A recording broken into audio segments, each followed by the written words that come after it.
Assalamu alaikum viewers, welcome to my channel Computer Made Easier. Today we will learn about types of buses. Before we start our video, don't forget to subscribe my channel and press the bell icon so that you can receive my new notifications. Now let us start. Types of buses हैं major computer की दो buses की types होती हैं, system buses and expansion buses. वो हम अपने पिछले लेक्चर में डिटेल से उसको देख चुके हैं और मैं उसका लिंक जो है अपने सब्सक्रिप्शन बॉक्स में दे दूंगी ताकि अगर आपको वो वीडियो देखनी है तो आप वहाँ से वो देख सकें। बसेस जो हमारे पास सिस्टम बसेस होती हैं, सिस्टम बसेस तीन तरह की होती हैं, data buses, address bus and control bus. तो ये data buses, address buses and control buses, इनका डिफरेंट कैटेगरीज हैं, डिफरेंट इनके काम हैं और हर एक का काम जो है वो डाटा को ट्रांसफ़र करना है, एड्रेस देना है और जो है वो इंफॉर्मेशन को कंट्रोल करना है। तो हमारे पास जो है डेटा बस आती है। डेटा बस जो है वो ट्रांसफ़र करती है data between the different components of the computer. हमारे पास डिफरेंट कंपोनेंट्स होते हैं, सीपीयू होता है, मेन मेमोरी होती है, इनपुट आउटपुट यूनिट होता है। तो इन तमाम कंपोनेंट्स के दरमियान इंस्ट्रक्शंस को जो है वो ट्रैवल कराने के लिए और इंस्ट्रक्शन को जो है वो एग्जीक्यूट कराने के लिए डिफरेंट फंक्शंस होते हैं कंप्यूटर के अंदर। तो डेटा बसेस जो है वो यूज़ की जाती हैं। डेटा बसेस जो है डेटा को ट्रांसफ़र कराती हैं मेमोरी टू सीपीयू।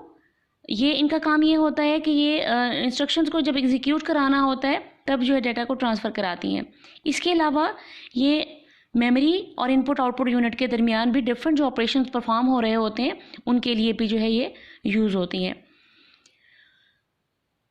हमने पहले भी देखा था कि नंबर ऑफ़ लाइंस का मतलब ये होता है कि जितनी ज़्यादा लाइंस हैं उतनी ज़्यादा डाटा जो है वो ट्रैवल कर सकता है, ट्रांसमिट कर सकता है डाटा को between different components.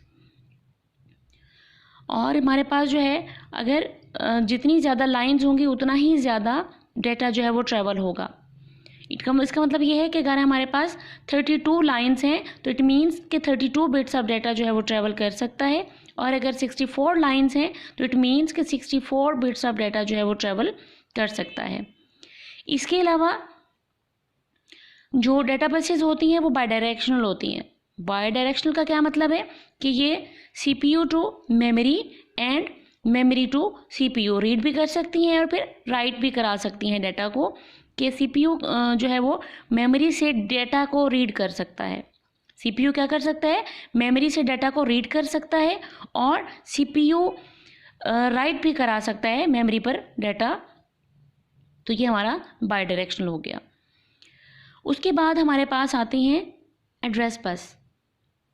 Address bus जो है हमारे पास कंप्यूटर के, जैसा कि आपने देखा कि डिफरेंट कंपोनेंट्स हैं जो कि एक दूसरे के साथ कनेक्टेड हैं। अब इनकी कनेक्शन के लिए डिफरेंट बसेस यूज़ होती हैं। अभी वो बसेस जिन्होंने एक दूसरे के साथ इनको कनेक्शन जो है वो कनेक्ट जो है वो किया हुआ होता है। अब हर आईडी को, हर जो हमारा कंपोनेंट होता है उसको हमने एक यूनिक आईडी जो है वो दिया हुआ होता है। हर कंपोनेंट का क्या होता है, यूनिक आईडी होता है जिससे हम एड्रेस कहते हैं। यानी कंप्यूटर के डिफरेंट कंपोनेंट्स जो कि आपस में कनेक्टेड होते हैं उनका यूनिक आईडी होता है और इस यूनिक आईडी को जो है वो हम एड्रेस का नाम देते हैं।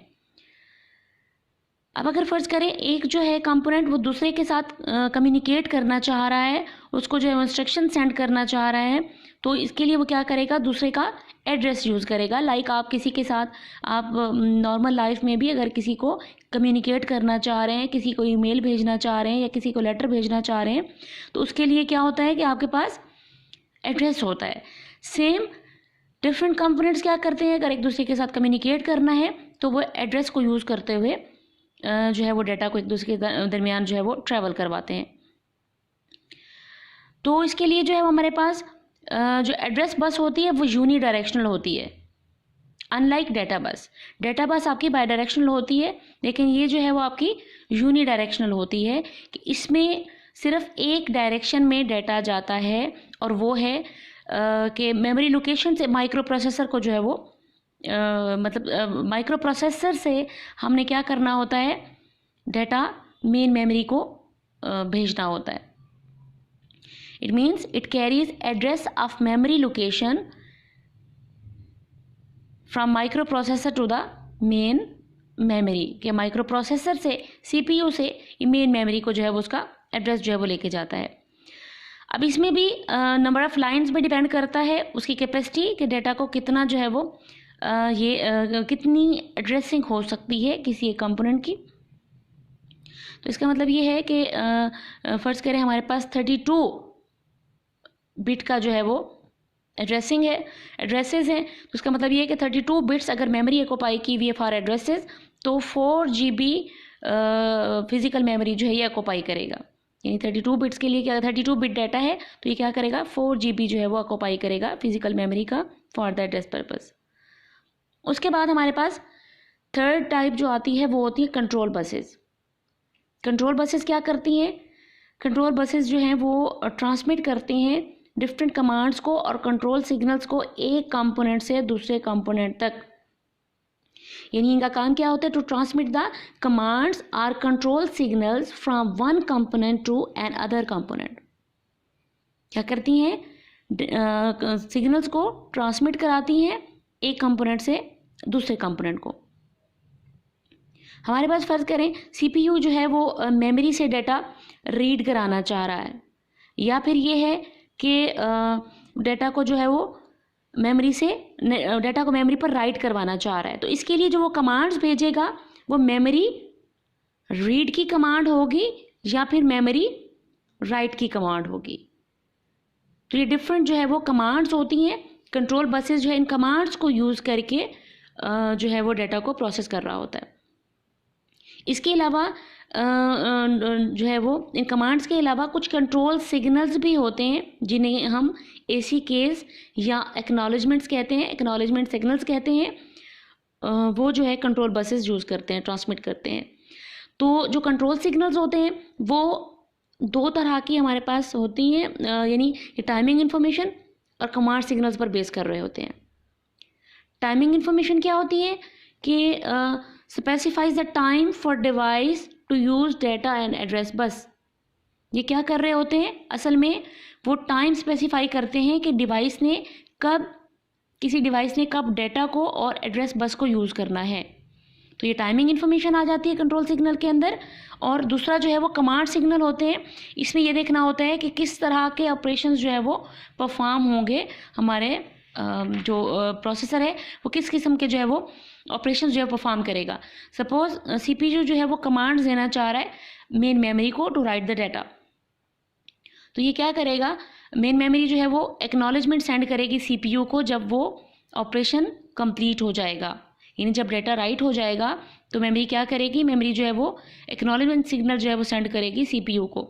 अभी एक्नॉलेजमेंट सिग्नल जो है वो कहाँ आएगा, कंट्रोल बस लेकर जाएगी सीपीयू के पास। इसी तरीके से सीपीयू क्या करेगा, सीपीयू उस कंट्रोल बस का जो सिग्नल होगा उसको रिसीव करेगा और उसके बाद जो है वो अपना स्पेसिफिक फंक्शन जो है वो परफॉर्म करने लग जाएगा। तो स्टूडेंट्स ये आज का हमारा लेक्चर था। नेक्स्ट लेक्चर में इंशाल्लाह ताला फिर मुलाकात होगी। अल्लाह हाफिज़।